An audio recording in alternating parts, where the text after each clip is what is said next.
Right, hello, and welcome to this CIPD Trust webinar about creating an age-friendly culture with the Centre for Ageing Better. We've got our fantastic speaker with us today, Tracy Riddell from the Centre for Ageing Better, where she's a senior programme manager.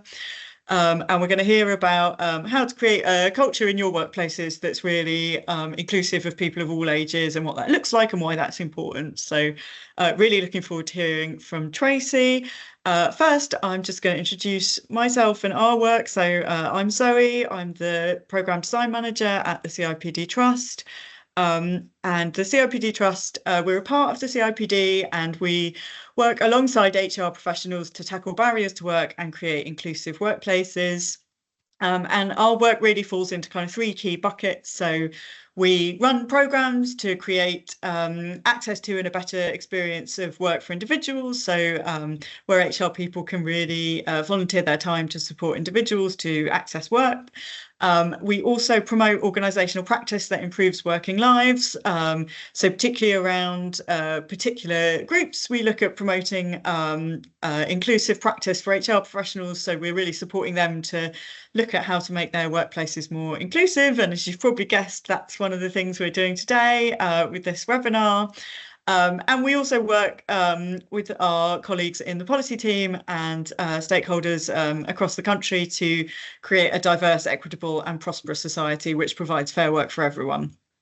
So that's our kind of key work. There is absolutely loads of information about what we do on our website, which is cipdtrust.org. So please go and check it out. I just wanted to tell you about one specific project that we have just launched. So we are just beginning some work with the Pavers Foundation. So the Pavers Foundation is the charitable arm of Pavers Shoes, which is a family-run UK footwear retailer. You may have seen their stores. They're kind of all across the country.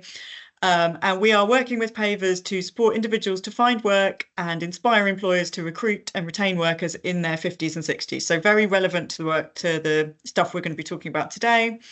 And we're going to be launching this project in central southern England, which covers a few different counties. It's Gloucestershire, Worcestershire, Oxfordshire, Dorset, and some of the nearby areas. And we're looking for people, professionals like yourselves, who are kind of keen to get involved in those areas and support people in their 50s and 60s through coaching, CV clinics, interview practice to help them get into work. So if that interests you at all, if you're in that area or if you're not in that area, you can find out more information on our website. Do get involved, and we will also be sharing some great stuff around inclusive practice. So we'll be doing that as well. And I guess part of our first step is hearing from Tracy today about creating an age-friendly culture. So I'm going to hand over to Tracy and let you, take it away.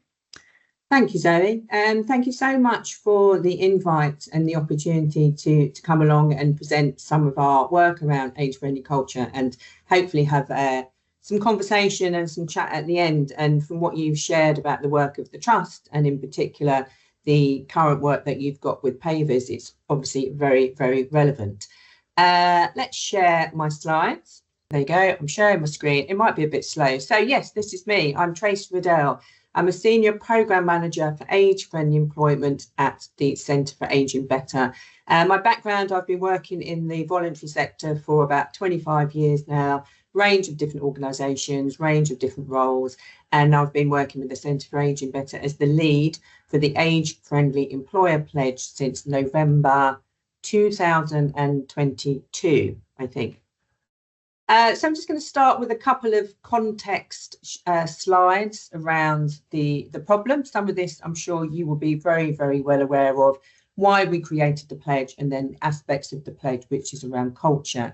So a third of the workforce in England are aged 50 or over. So that's nearly 11 million people. So that's not an insignificant amount of the workforce who are represented.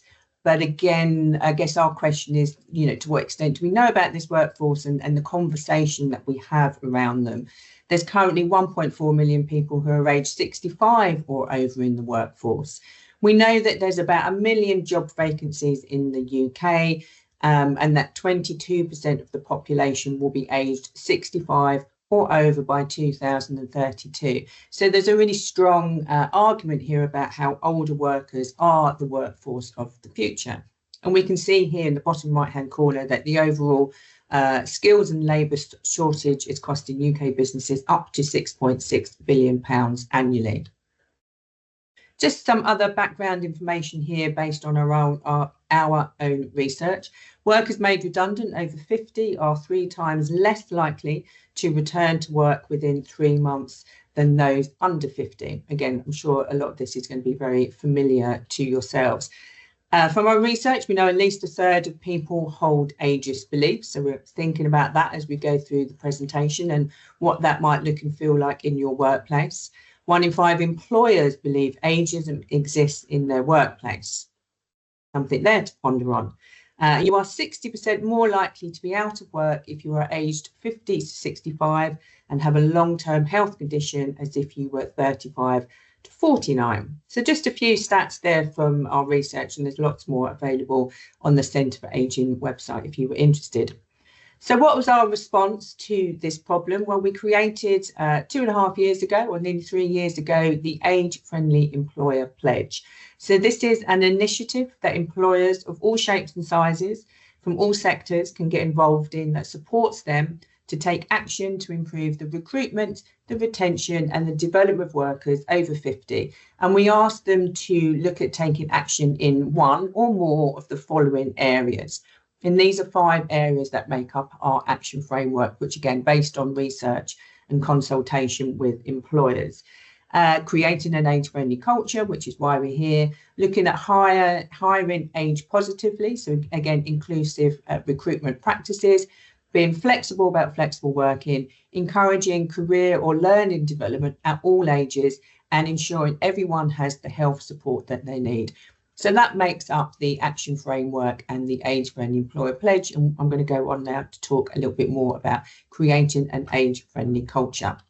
However, before I do that, I'm going to have an awkward moment of silence for a bit of personal reflection. I'm not going to ask you to share anything afterwards or to put anything in the chat unless you particularly wanted to, but just a moment to pause and to reflect on some of these questions or similar questions. So when I say the word ageism, what does that mean to you? What beliefs about ageing in the workplace do you hold? And do you think ageism exists in the workplace? And if so, what might that feel like? What might it look like? So we can have 1 minute of some quiet reflection time on these questions, and then I will come back to you.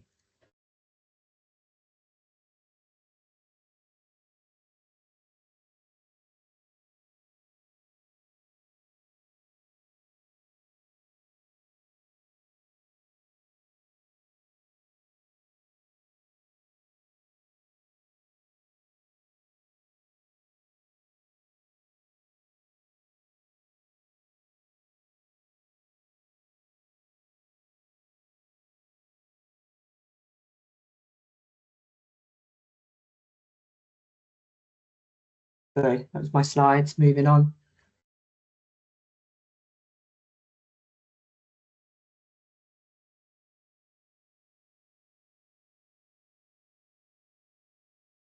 Okay, like I say, I'm not going to ask anyone to share anything, but maybe it's considered you to think about some of your experiences, some of the perceptions that you might have, or some questions that you might have for the future. What does age-friendly culture mean? Well, when we're, again, I know very aware that I'm talking to some HR professionals, so hopefully this isn't going to be anything new to you. We talk about culture in the general terms around how we do things around here. It reflects the values, the purpose, and the strategy of the organisation. But when we're thinking about an age-friendly culture, we talk specifically about one where employees feel included and valued regardless of their age, and that people of all ages should feel valued and able to contribute at their best. Why is it important for older workers? Well, there are specific issues that can affect workers in the 50s and 60s and beyond. As we age, maybe we start to take on more caring responsibilities, for example, needing to spend more time with parents or maybe again we're in that sandwich generation where we're spending more time with elderly parents, but we're also still very much supporting children or maybe grandchildren. Also, as we age, it might be that we do start to experience some new health conditions that requires us to take some time away from work. So the extra care and responsibilities we might have, or health conditions that we start to experience, can be quite specific to older workers that might require us to need a little bit more flexibility in our role. But also older workers, and I am an older worker, bring experience, creativity, resilience, stability, and in a fantastic position to be able to support and mentor younger workers. And we know that multi-generational workers are more productive when it comes to output and the work that's created. So it's really important, again, that we're thinking about creating workplaces where we can really support our older workers to retain, and thinking about the recruitment of older workers back into the workplace, so that we've got an opportunity to really benefit from the positive aspects that we've listed here.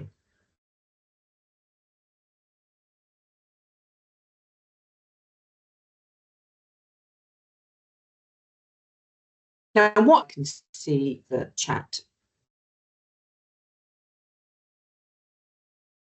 Yeah, so what shapes an age-friendly culture? Sorry, my computer likes to do things itself. There you go. What shapes an age-friendly culture? We've identified 5 areas of work that we think shapes an age-friendly culture. So in the chat, I'd want you to think about what you think shapes an age-friendly culture. And then we'll come back to the presentation and talk about the areas that we've identified. So what, in your experience, in the chat, shapes an age-friendly culture? Think about the things that you know about that shapes a culture in general. But what do you think might shape an age-friendly culture? Anyone brave enough to put a first suggestion into the chat? Yeah. Leadership, psychological safety, relationships. Yeah. Great. Providing benefits and support that are relevant for a range of ages. Good one. Role modeling. Yeah. Values. Wonderful. Flexibility at work. Absolutely. Great. Let's come back to the presentation. Yeah, so some of the things that we've identified: leadership. It sets the tone, the priorities and vision for the organisation. Again, some of you in the chat talked about leadership and role modelling. Really, really important. If you have a leader who maybe isn't actively or very visible in celebrating age or challenging ageism, or maybe even subconsciously is contributing to some of the tone and the culture, maybe through self-deprecating comments or harmless banter, then that can really have an effect on culture. Line managers. This is where we talk about line managers are really responsible for delivering the vision. And it's often where employees will feel the culture, they'll feel the experience they'll feel the culture that is set by leadership. So really, really important there. Policies, processes and HR systems, something I'm sure you're all very familiar with. So robust and well understood policies is essential in supporting an age-friendly culture. I think somebody in the chat had mentioned around flexible working policies. Absolutely, it's a really, really key policy for supporting culture and for supporting older workers. But if that policy is not known by the worker, by the older worker who might want to benefit from it, then they might not feel empowered, they might not feel confident enough to then be able to take up that opportunity of the policy. So making sure that well understood policies is really essential in supporting an age-friendly culture. And finally, internal communications. Now, internal comms can say a lot about what we value, whether or not it's the stories that we're sharing, it's the language that we're using, or maybe it's the images that we're using in some of our internal comms. So those are some of the 4 areas that we've specifically pulled out and highlighted that shapes an age-friendly culture in organisations. How to talk about ageism at work. We know through our work and the conversations that we have with many people, whether or not it's the employers who are part of our age-friendly employer pledge, that it can feel very uncomfortable to talk about ageism at work and age at work. Maybe there's other areas of protected characteristics that people have had more training on or have had more exposure to and have been able to find their voice and have to be able to feel a bit more comfortable and confident about talking about ageism at work. So often you might find that people's reluctance or feeling uncomfortable talking about ageism at work or age means that it doesn't get talked about, and we don't then start to normalise having a conversation. Here are some of the prompts that we've created. This is one of the resources that is included in our culture toolkit as part of the age-friendly employer pledge. And I think some of these were the prompt questions that I used as part of that reflection exercise. So just thinking about some of these questions that hopefully you might want to use in team meetings or in staff surveys or in any ways that you have communication and interaction and engagement with your staff. So what does the word ageism mean to you? What beliefs might you have? Do you think ageism exists? If so, what does it look like? These are some really good prompt questions to have a conversation within your workplace. Like I say, there's more resources and more support available around this in our age-friendly culture toolkit, but just a few ideas there to get you thinking. Okay, 5 points to challenging ageism. Again, this exists in one of our resources.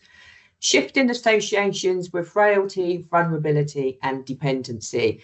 Again, quite a stereotypical approach. When we're thinking about ageism, we might automatically shift towards images or languages that really depict frailability and vulnerability. So we want, we want older people can still be active, we're still creative, we can still contribute in many ways. So making sure there's a very rounded perception and association with how we might talk and demonstrate ageism. Using preferred terminology. So here at the Aging Better, our preferred terminology is older adults, older person, or people in later life. There might be the particular circumstances that you're working with that you decide to use different terminology, or maybe asking the person or the group that you're working with what would be their preferred terminology, but those are the terms that we prefer to use.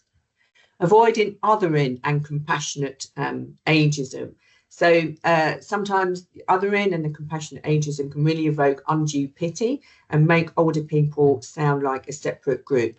And we also ask people to be very mindful of compassionate ageism, where in the being compassionate and being kind, actually you might make somebody feel more vulnerable than they actually feel themselves. Don't stoke conflict between other generations. We feel that this is quite prominent in public life at the moment, and you might feel it more so in workplace. So we avoid jargon around boomers, millennials, Generation X, Generation Z, some of the other languages and terms that you might be familiar with. We don't find that it's particularly helpful when we use quite lazy stereotypes, and in particular it masks the other areas of diversity that will exist beyond those labels. So we really encourage and challenge ageism, don't stoke conflict between other generations. It's just not helpful all round. And finally, again, it's thinking carefully about the imagery, the language and the stories that you might use. So just 5 key points there for you to remember when it comes to challenging ageism, all of which are available in a lengthier guide called Challenging Ageism, a guide to talking about ageism and older age. Okay, so we've got another exercise in our chat. So we've identified 4 main areas where we believe ageism shows up in the workplace. So I'm going to go stop sharing and see what other ideas and suggestions you might have in the chat about where does ageism show up in the workplace?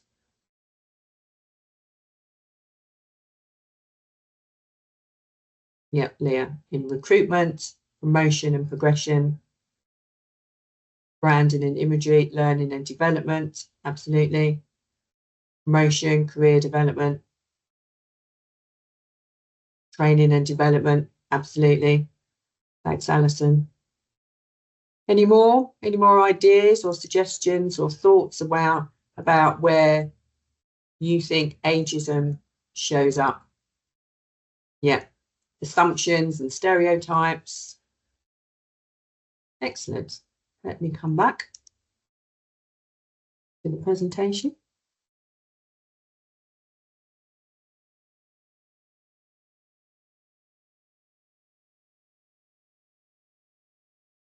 All very slow.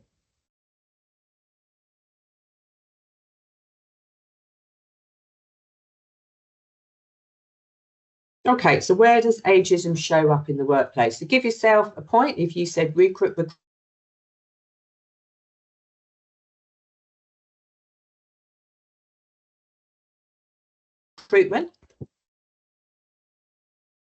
Very slow today. So recruitment, learning and development. I saw that there's a few of you mentioned learning and development. Accessing health and work benefits. Again, I saw that appearing in the chat. And finally, social spaces. So these are the four main areas that we've identified and we talk about where ageism shows up in the workplace. So for recruitment, we know that 36% of 50 to 70-year-olds feel at a disadvantage applying for jobs due to their age. Again, some of these statistics will probably be quite familiar to yourselves. So how does it show up? So we talk about job adverts not being very inclusive. Again, that might be the images, if you use images in your job adverts. And again, it might be the language, especially when we're thinking about some of the language that might be more associated with younger workers. Again, the word dynamic is something that we often use as an example. People do not know what to expect at a job interview. Now, if you are an older person, an older worker who maybe has been in the same job for quite a long period of time and then is coming along to a new job interview, maybe things have changed. Maybe what they expect or what their past experience was around job interviews have shifted. And they're not as practiced or familiar with how job interviews might be at the moment. Flexible working options are not spelled out specifically. Now, we know that flexible working practices are one of the key drivers that will encourage an older worker to apply for a job in the first place or will keep them in the job. But if flexible working isn't spelled out in the early stages of your recruitment practices, from the job advert through to any other additional conversations and in the interview, that person might not put themselves forward for applying for that job in the first place. So when you think about your job adverts and your early stages of communications about interviews and recruitment, please be as specific as you can and as clear as you can around flexible working options. It might be that hiring managers simply don't want to hire someone older. This might be because of biases that they hold about older people in general, assumptions that they've made about individuals' capacity, or because they're worried about managing someone with more experience. What can you do? So take time to do a bit of an audit, review your job adverts and review your job descriptions. Again, we have lots of resources available that you can audit yourself against to see where some of your gaps might exist when it comes to inclusive recruitment of older workers. As I've said, be really clear and upfront about the flexible working options available. Conduct some age bias training for your recruiting managers. And again, know your data. Have a look to see where older workers are not applying for jobs or where they are applying for jobs. For those of you who've got data, just take a bit of time to understand where you may see that there's a high percentage of older workers who are not applying for specific jobs and see what that might be telling you. Coming back to learning and development, workers aged over 50 are less likely than any other age group to receive on-the-job training. How that might show up. People managers not proactively talking to workers in the 50s and 60s about learning opportunities. Maybe there's an assumption that's been made that people in the 50s and 60s no longer want to continue to learn and to grow. Again, maybe it comes down to the people manager feeling uncomfortable about having a conversation with an older worker about how they might want to continue to grow and develop either personally or within their career. So the conversation isn't being had. Workers over 50 not taking part in learning and development initiatives. Again, have a look at your data, kind of question and challenging yourselves where you've done recent training courses or whatever it might be. What's the percentage of having a look at the age groups of people who are attending that? Sometimes having a one-size-fits-all training program, it assumes a lack of prior knowledge and experience. Again, there might be some older workers who have done some of these training courses on a number of occasions because of the length of their experience. So it might be that they don't show up because, again, it's just not relevant maybe to them. And sometimes there can be a lack of opportunity for learning by doing or job shadowing. What can you do? Again, conduct age-biased training, especially for people managers or for your learning and development teams. Ensuring that learning and development is being discussed each month at one-to-ones. Make sure you're creating the space for the conversation to be had in the first place.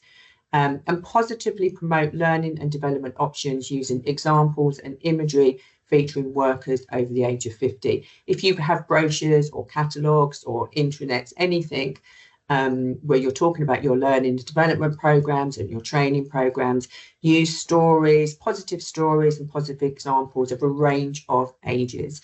And again, review the data, know your data, know who is and who isn't taking up training options, and just question and challenge yourself as to why that might be. Social spaces, how it shows up. Maybe your workplace social gatherings always happen informally amongst people of similar ages. We know this might be the case. It's where the groups will informally socialise together, whether or not it's at lunchtime or it's in the evenings. But again, you might see that those social gatherings are not, they're not inclusive. They're not consisting of lots of different ages. Older workers can be excluded from social events on the assumption that they don't want to go. So maybe in the invites, older workers aren't even invited in the first place to be able to say yes or no. And this is a really important one, but ageist banter. The birthday card that emphasizes aging stereotypes. You know, the birthday cards with candles on it, the birthday cards with harmless jokes around age are still very much a thing in shops. So thinking about age, where the ageist banter might exist within your social spaces. What can you do? Again, conduct age-biased training. Maybe you can proactively get involved in holding breakfast socials or team lunches, something that might be a little bit more flexible, ensuring that everybody is invited, and really stand up and call out if you see inappropriate banter and ageist comments. Don't let it slide.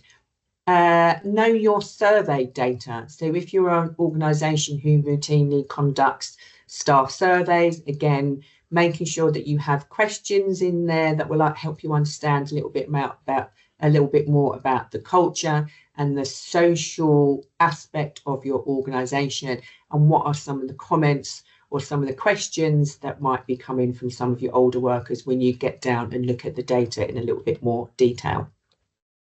Finally, accessing health and work benefits. How might that show up? People in the 50s and 60s are afraid to ask for support or adjustments from the line managers because they think that this will be used as an excuse to push them out. This is, again, from our research and from the conversations we have with older workers, this is a thing that people in the 50s and 60s might be afraid to talk about. They need to take time off every Friday morning to go and attend some treatment that they're having, or they need to be able to take Monday afternoon off to be able to take their parent to a medical appointment, or they've started to experience a little bit more back pain or whatever it might be, but they're too afraid to talk about it or to ask for those adjustments because they fear it will be used against them when it comes to work in the future. Line managers maybe don't know how to make those adjustments. They don't know how they can redesign jobs around people's capabilities or current needs, or they don't feel they have the autonomy to be able to have those conversations about the different ways that we might be able to work in a much more flexible way to support people's needs at their time. How it shows up is that people in the 50s and 60s will leave the workplace early because their needs are not being met. So what can you do? Again, there's a theme here about conducting age bias training.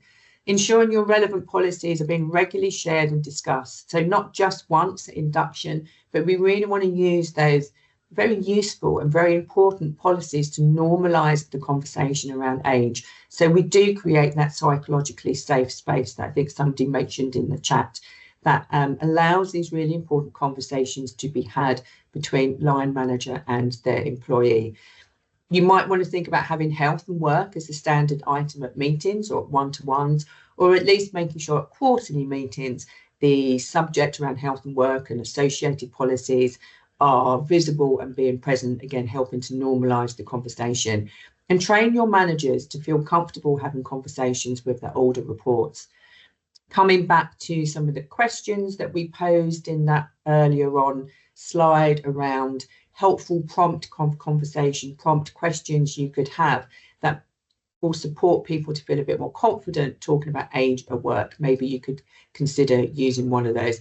And again, a theme here about knowing your data. Who is and who isn't taking up some of the essential health and work benefits and policies and processes that you will have in place that could particularly support an older worker. This has mainly all come from the age-friendly employer pledge culture toolkit. You can see a screenshot of here, which forms part of our age-friendly employer pledge. It's a free to access pledge. It's free for employers. The culture toolkit, again, currently is free for anybody to be able to access, whether or not you are part of the pledged network or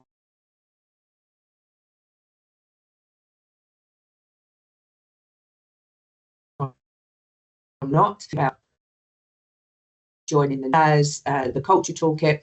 We do regular webinars, we have a regular newsletter, we have regular opportunities for people as part of the network to have a deep dive into some of these subject matters that I've shared with you today. And we have a mantra, get it right for older workers, you get it right for everybody. So I think you can imagine that if you thought about the areas of the action framework, you thought about some of the areas that we've talked about as part of this presentation and around culture, if you get it right for older workers, you're going to get it right for everyone. Just finish off, this is my contact details if anyone wanted to get in contact directly, or you can connect with me in LinkedIn. There's the website for Aging Better, our organisation, and again, if you go into Aging Better, you will find the employer pledge.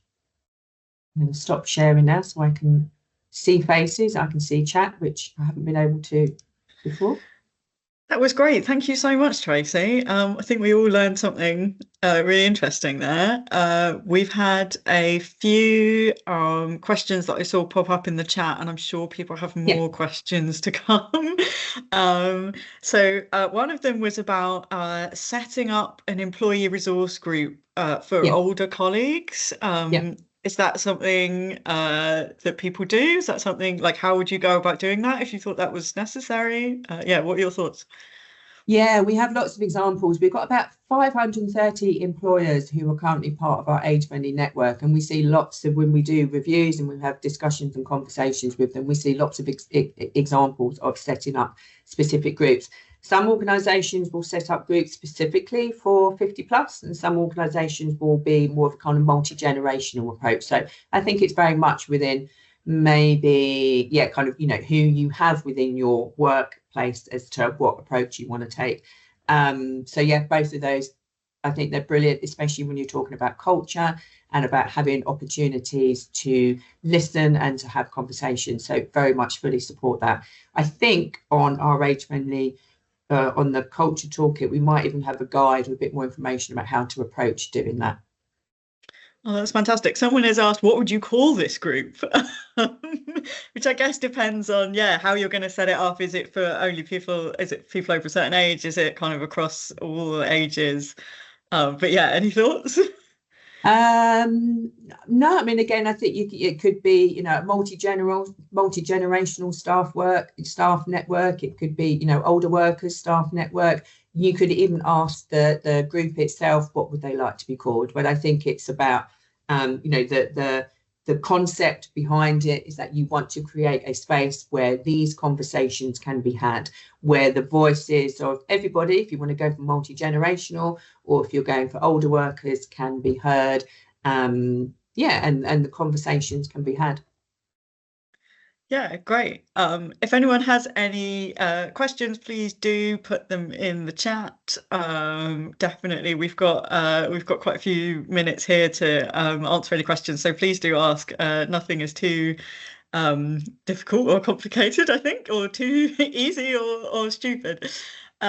We did have another question, which I think there's been quite some discussion about already around if you are trying to run some social events in your organisation to kind of try and be a bit more age inclusive and think about not just going to the pub after work. Yeah. What language can you use to make those kind of more age inclusive? Is there language, or is it best just to run them and hope that people come? What's the best approach? Yeah, I was just looking at Rosina's comments there. I think, again, using inclusive language like all welcome or open to all colleagues, I think is a really good suggestion. I think, like I said in one of the slides about language and talking about ageism, I know that sometimes we can get ourselves really tied up in doing the wrong thing and saying the wrong thing, that often it means that we don't do anything. So my advice is, you can look at some of the comments that people have put here. You can look at some of the resources that Centre for Ageing Better has on the website, especially the one around language, if that's something you want to feel a bit more familiar with. But give it a go. Don't let that be the reason why you don't try to normalise having a conversation at age. You can be really open and honest if this is something new for you. Be really open and honest about, we recognise that maybe age is not something that we talk about as much in this organisation. It's something that we haven't addressed before. It's something that we're learning about. But we really want to be, opening up the spaces to have these conversations. So this is what we're going to do. If it is something that's new to you and you feel a bit tentative, you feel a bit uncomfortable, seek support and advice externally from websites like ourselves, and then give it a go. But I think people will value creating opportunities and trying something rather than not trying it at all. And then we continue to perpetuate stereotypes and stigma and not creating the spaces for people to have those open, honest and respectful conversations. Great, yeah. Exactly. As Alison says, one thing worse than getting it wrong is not doing anything. Yeah, and I think we hear that kind of across the inclusion agenda, don't we? For all sorts of different groups, it's like, don't be afraid, because the doing nothing is also an action. We've had a really great question here from Elena, which is, she says, I struggle if I open a conversation about learning and development and progression, and an elderly person, which is the language she's used, says, I'm too old for this now, or I'm thinking about retirement now. Do we just respect that, or how would you approach it? Do you have any thoughts about that? I guess some of that is like internalized ageism there, isn't it? Exactly. And that's a really good point to make there, Zoe, about which we didn't cover in the presentation, about internalized ageism and thinking about where that internalized ageism comes from. We are impacted so much through external messages, as a society. We are impacted so much through the messages and the images that we see in our media, that again we start to believe these things about ourselves. So some of this might come from internalized ageism. I'm too old for this now, or I'm thinking about retirement now. Do we just respect that, or how would you approach that? I guess, some of it is going to be about the context and the culture that already exists, I think, within your organisation and the relationship that you might have with that individual. So if it's something, I think that, again, the conversation around learning development is not normalised, that it's not something that is happening on a weekly basis, or on a monthly basis, or on a quarterly basis, then I guess it can feel unusual to then start having these conversations. So one thing I think I would say again is really normalising the conversations around learning and development. So it's not something that happens once a year appraisal, but it's something that happens once a month in team meetings. So again, you get used to having that conversation. I mean, I would do what any line manager, I guess, would do if they're having, you know, a conversation along these points. It's just asking a little bit more about where this has come from. Why do they think that they might be, you know, they might be too old for learning and development and progression. It's not always about career development and promotion. It can be about linear. It can be about just ensuring that somebody still feels valued and is encouraged to take up the opportunities. So I think it's gently pushing back and just asking a little bit about where some of those perceptions might have come from. And if they are thinking about retirement, maybe some organisations will have programs, will have some really good programs, will have some additional support for people to be able to kind of think about phased retirement. Is that something that is something that's available to you and your organisation? Yeah, great.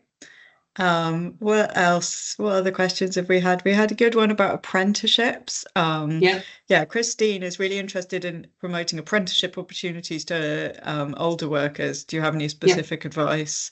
She's already doing some great stuff around imagery and case studies, but yeah, great to think outside the box. Yeah, our latest case study from an organisation called ISS, which if anyone has access, I will share with you, Zoe, so you can share it, because I know it's posted on our website at the moment. It's all about apprenticeships. It's all about how ISS have taken positive action to increase the numbers of older workers who take part in the apprenticeship schemes. I'm really trying to kind of rack my brains. We've just finished doing it of what some of the top tips are. But in our case study, we've actually got top tips and things to think about. And I think a lot of it was about having, again, it's your internal communications, making your internal communications around apprenticeships. Again, you use the range of images, you're thinking about the language, you're posting positive stories. You might even want to share the ISS case study that we've just finished using, which is about apprenticeships. And it is about just doing a bit of a PR job on apprenticeships, that it's not just for younger workers, that again, everyone can benefit from them and can be a really good tool for career development and enhancement. But I'll dig out the ISS case study, Zoe, and that can be shared with the network. Yeah, I think someone's actually found it already and put it in the chat, so we're well ahead of you there. That's great. Thank you very much, Leah, for doing that. We've had loads of great questions here. Let's see this one. This is from Rabina. I work in an organisation with an ageing workforce that are trying to encourage younger applicants. How would you tackle this as the older employees are feeling undervalued? So I guess it's that, bringing people in from different age groups into a kind of existing structure. Yeah, I think, again, it will be around the internal communication and the openness and the transparency of the communication that is being had within your organisation about why the organisation is currently wanting to encourage younger applicants. I think there might be a real kind of business need, or a strategy or business decision about why the organisation is taking that approach. So I think kind of looking at the openness and the transparency of the communication that's being had around that. There's also really good evidence from the OECD, or OCED, I always get it wrong, which again we can share, where it talks about the advantages of having multi-generational workforces. So I think there's something there about really recognising, celebrating and promoting some of the research that exists that really demonstrates that multi-generational workforce are truly valued. How would you tackle this as the older employers are feeling undervalued? Yeah, I think it's the communication from the top. Again, what are the messages that are coming from leaders? I think also kind of looking at the wider culture and the wider promotion and communication about the value of everybody in the organisation and the value that older workers bring with that as well. But I would again look at the transparency and the communication maybe about why this might be the case for the organisation at this particular point, but also on the other hand, still recognising and celebrating the promotion, the positivity that everybody brings to the workplace, and drawing on some of the research. Great. Yeah, that's excellent. And this question from Lynn, what advice would you offer to older workers who are either looking for work or would like to return to the workforce? And how can we further promote awareness that there are organisations out there that are keen to receive applications from the older age group? I can think of one very good way to raise that awareness, which is organisations signing up to the age-friendly pledge. But so what advice do you offer to older workers who are either looking for work or would like to return to the workplace? Advice for older workers. Oof. I mean, we focus on advice for the employers. So I think for employers, I think about what you are doing to positively promote yourself as an age-friendly employer. So whether or not that is joining the age-friendly employer pledge and being able to use that as a visible sign that you are an age-friendly employer, or you're working towards age-friendly practices. Again, thinking about your job adverts, the images that you use, the language that you use. Look at our Grow Guide, Good Recruitment of Older Workers, as a way of being able to benchmark and audit yourselves against good inclusive practice. How can we further promote awareness that there are organisations out there that are keen to receive applications from the older age group? Thinking about where you recruit, some of the organisations or agencies that you might partner with when it comes to recruitment, using positive stories. If you've already got really good positive stories from some older workers about their experience of working in your organisation, you can think about getting some case studies and getting some stories. So I think as an employer, it's looking about where there might be some barriers to inclusive recruitment that maybe you weren't aware of in the first place. So again, maybe looking at our Good Recruitment of Older Workers guide as a way to understand a little bit more about where some of those challenges might exist. Great. And do you have any examples of organisations that are doing it really well? Maybe ones that are already in the pledge network? Yeah, we have. We've got so many examples. We've got examples of organisations where there's three employees and they're just starting their journey. Maybe it's something that they're not used to, or we've got organisations where there's 10,000 employees, and again, initiatives like this are something that they're very confident and familiar with. So there's a whole kind of range and a whole spectrum of where employers will start and enter their age-friendly journey, because it is a journey. Not everyone is going to be at particular points of their practices and their confidence and their and experience.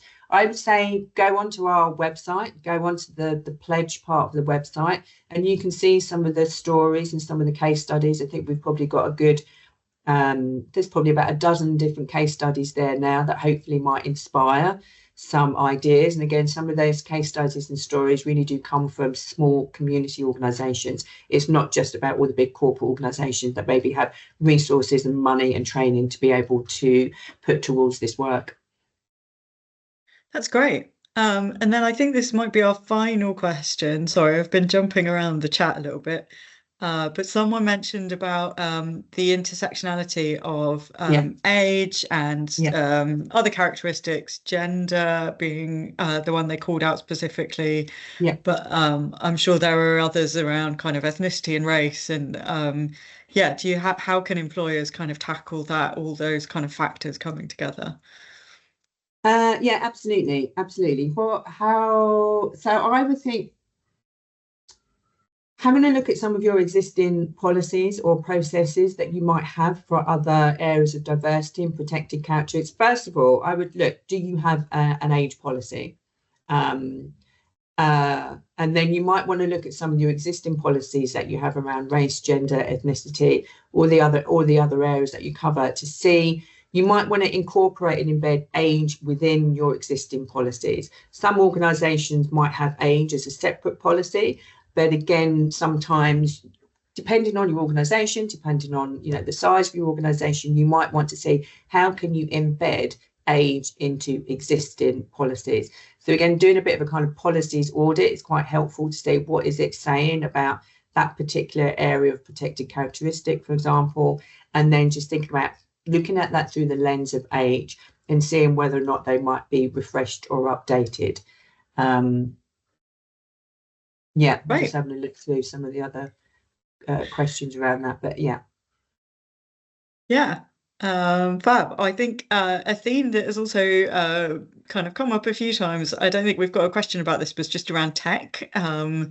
And how it's unhelpful that people often assume that older people don't know how to use tech and younger people do. And certainly in my experience, that's often the opposite. And I've known a lot of people who are under 30 who actually kind of really lack technical skills because it was always assumed that they had them. So yeah, we're having a similar discussion this morning on another part of our work in digital inclusion in the community.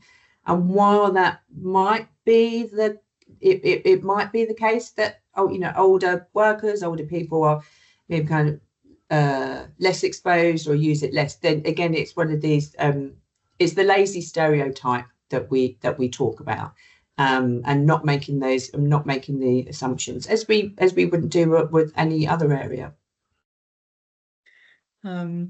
Yeah, great. Right. Well, I think that's all our questions, and that's great timing as we pretty much have time. So I guess that just remains for me to put one final link to the employer pledge in the chat and tell everyone to go up and at least sign up to receive more information about it, and do get more involved in the Centre for Ageing Better's work. I think it's just a fantastic way to start tackling ageism in your organisation. Really, really good evidence-based approach that they take. So definitely go and do that. And finally, just to say thank you to Tracy for delivering a great session for us. I think we've all learned a lot and had some really great discussions. So yes, thank you so much for giving up your lunchtime. Yes, thank you, everybody. You're all very welcome. Please do get in touch and have a look at all the resources that we have available, as Zoe said. Great. Thank you, everyone, and goodbye. Bye-bye.